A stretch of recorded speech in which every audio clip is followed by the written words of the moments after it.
I want people to understand how this is affecting the nonprofit sector, because people are just completely clueless Yes. on these federal grants that have been paused. Yes. What people don't understand, that money comes from the local, that gets it from the Yes. state, that gets it from the federal. Yes. And there's this idea that people say, well, I didn't vote for this administration, so I'm just gonna sit back and they just gonna mess around and find out. Yes. Can you tell us how we all gonna find out? Oh, Even if we didn't mess around, we are in the found out line? Yeah, no. Well, number one, truth is not sexy.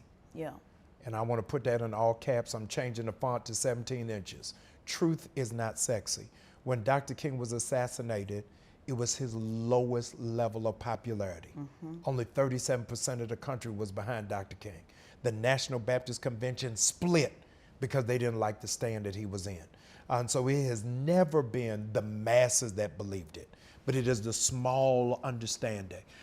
In 1972, the Black Panther Party was considered the most dangerous group in America when they only had 300 members. Ooh, now you, Army and Gideon, now you know I want to preach on that one, but they go only ahead. had I didn't know 300 that. members. I didn't know that. And they were taking care of the elders. They were raising crops. They were doing job training. They were doing after-school program. They in Oakland, California, and J. Edgar Hoover said they were the most dangerous group in this country. Wow. I got to ask you a question.